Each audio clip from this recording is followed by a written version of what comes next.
Everything in this video is not intended as financial or investment advice and is for educational purposes only. I'm Josh Olszewicz, the head of research at Valkyrie. Let's take a look at the midweek market update. Never a dull moment in crypto, that's for sure. This week we had a bit of an announcement regarding a cryptocurrency mixer, which I'll talk about here.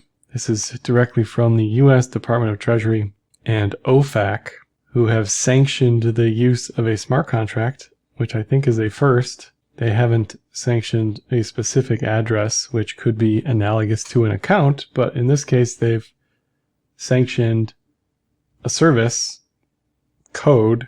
They've sanctioned a tool. So it's interesting to read. I definitely encourage everybody to read the press release here, and I encourage everyone to read Chainalysis' version of the events here. They were no doubt instrumental in helping the case for the government to shut this thing down. They also go down here and they say that it looks like, even according to them, it was 10%, maybe 27 to 30% of the total use was illicit activity, let's say. Not defending Tornado Cash existing, but on balance, most of it doesn't look like it was illicit, based on Chainalysis' own estimates or actual numbers. And if there's anybody that knows this, it's going to be them, because they are very good at chain analysis. So I'd encourage everyone to read that, and I'd encourage everyone to read Coin Center's blog post on this as well, to sort of think about future implications to what this means down the road for crypto, for the internet, for everybody. Because again, like they said down here, it's not a specific person or individual. This is a tool that they've sanctioned. And just for those who aren't aware, cryptocurrency mixer, exactly how it sounds. You can send crypto to an address or a smart contract or a service, and it disconnects the user from those coins. Now, immediately some people think if you're using a mixer, you're only doing it for nefarious reasons, so of course we shut that down. But on the other hand, there are plenty of reasons why you want to maintain privacy and maintain anonymity.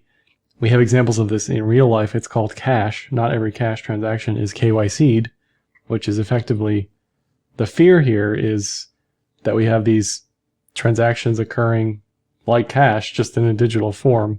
And of course, if you're a criminal, you're going to seek this stuff out because it disconnects you from the coins you've stolen or the funds you've stolen.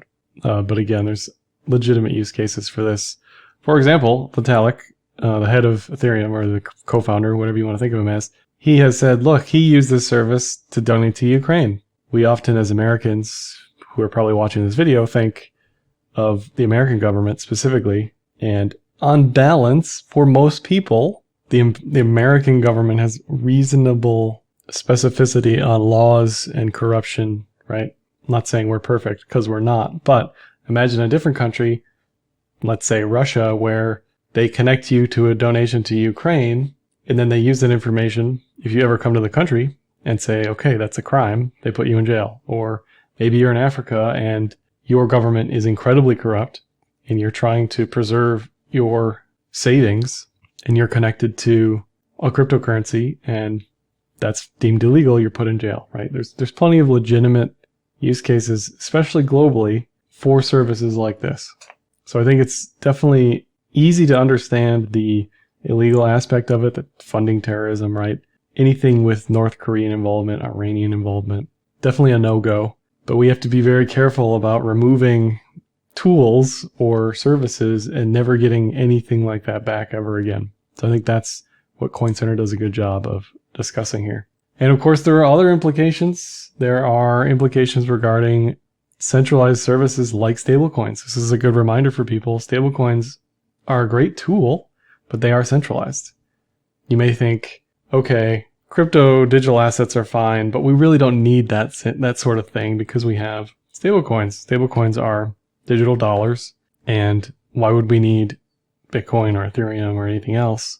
And again, the answer is decentralization. Nobody cares about decentralization until it affects you directly, you personally, right? Nobody cares about decentralization until it matters.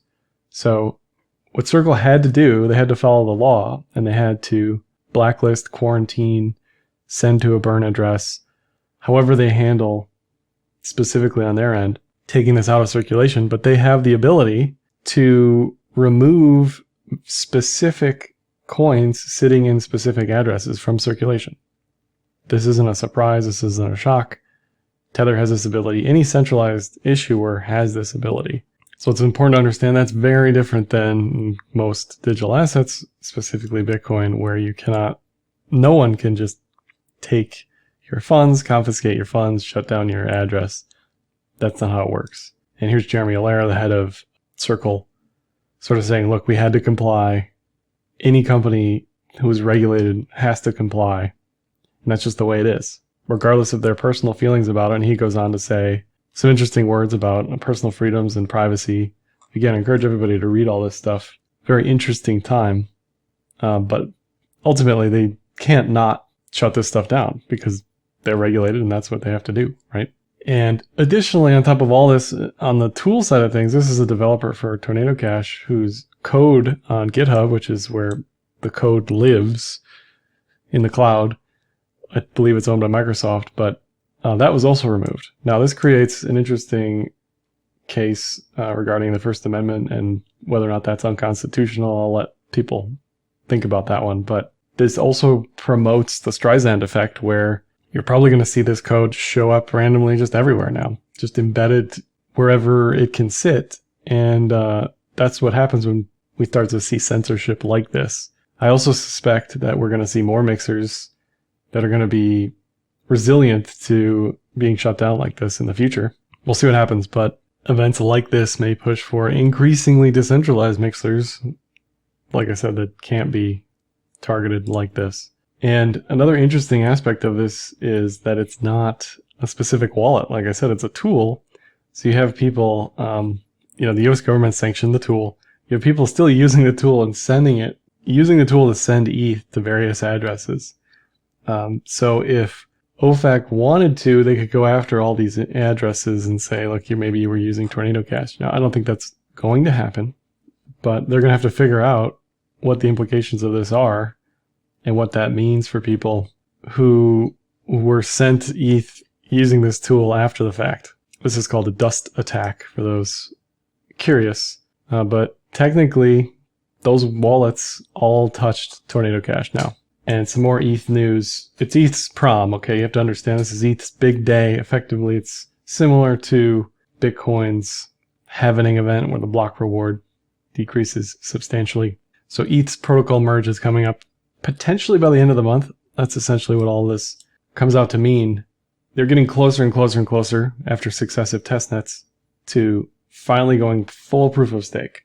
So if you're a miner right now on Ethereum, you know that you're going to be fired potentially at the end of the month, probably at the end of 2 months at the latest, if things don't go well on the testnets. Now, that doesn't mean you can't continue to mine until the very last second, because that's what I would do, right? That's what anybody, I think, reasonable, rational would do if they don't plan on selling their miners ahead of time. They're going to keep mining. This is Ethereum's hash rate in the blue here. They're going to keep mining until they can't. So we may not see hash rate just continue to drop, because it looks like the miners who wanted to make plans and sell their GPUs or what have you have done so. Partly this is related to the price, the drop in hash rate there. But the remaining miners are likely going to continue mining something after the merge. And the question is, what are they going to mine?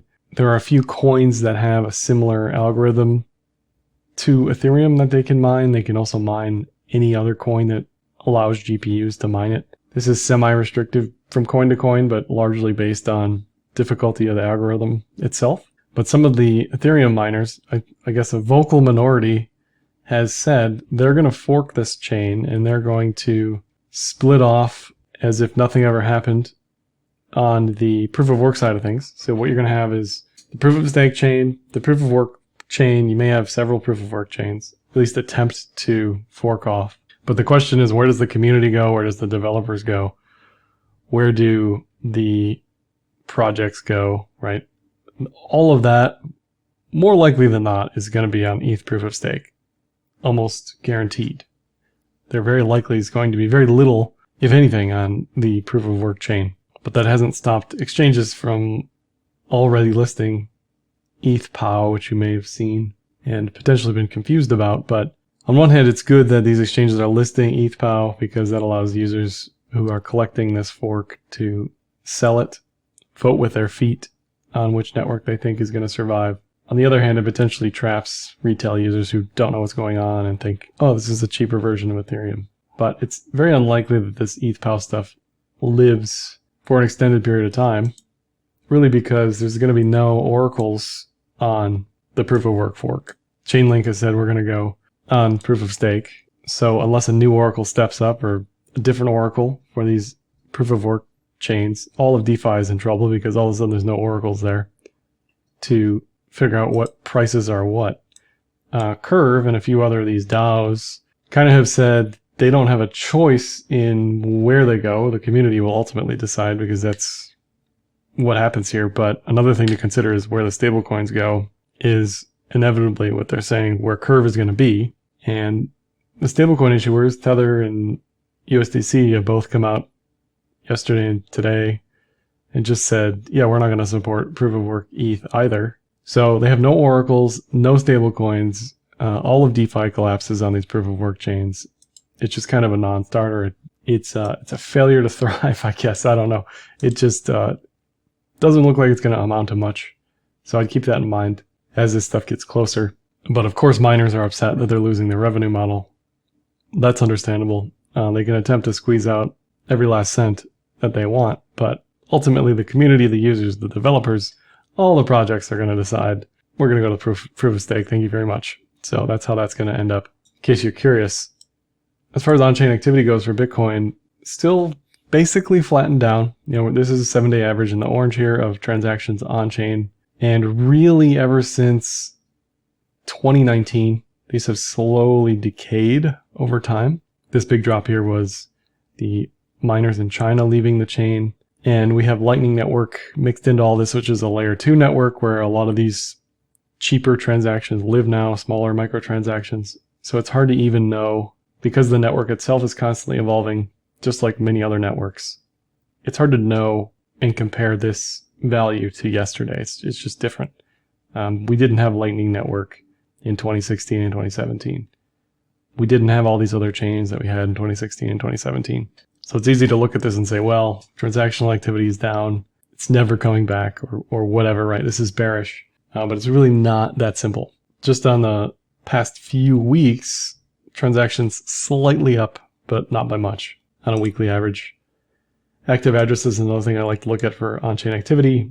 Also slightly up here, but general trend since the Chinese miner exodus really has been mainly flat and down. Active address is probably a purer representation of on-chain activity for Bitcoin because with transactions, one transaction can send to multiple wallets. It's called batching. So this probably gives you a better sense of general activity. Again, nothing's perfect, but we are trending up slightly on Pico timeframes, past couple weeks, but really since the all-time high in price, generally on-chain activity has been down. Looking at Bitcoin's hash rate has been all over the place, really, because as the Chinese miner exodus happened, miners went elsewhere, mainly in the United States, mainly in Texas, also Montana, also Washington State, also New York State. So there are various intricacies with those geographies, specifically Texas, where they've been going through a massive heat wave. Texas has a unique grid system, ERCOT, and the miners have said, we will band together, and instead of bringing down the grid and collapsing everything, we will shut off because we have the ability to do so when the grid demands it. And they can do this at the flip of a switch. They can curtail their use of the grid, turn things on and off at a whim. And I think that's what you're seeing here in this super volatile hash rate. Hash rate is also semi-imperfect because it's kind of a guesstimate of what's going on. So that helps the volatility at least look like it's volatile, right? Plus, you just have so many more players on an industrial basis now compared to when hash rate was quieter, in 2018, 2019. So again, it's hard to compare today versus a couple of years ago. It's just a lot different on a scale comparison. Moving on to ETH transactions per day. Now, ETH had an interesting on-chain flurry of activity, which looked like to be mostly from Binance, probably cleaning up wallets before the merge for ETH. So it's hard to really know what this is telling you here, because it's not that it wasn't real or that it was an attack on the chain or anything. It's just not exactly organic. It's kind of like cleaning up change in your couch, right? You only do it realistically, I don't know, once every 6 months, let's say, right? So you have to take this rise here with a grain of salt, but transactions have been rising just aside from that activity as well, as has active addresses rising here.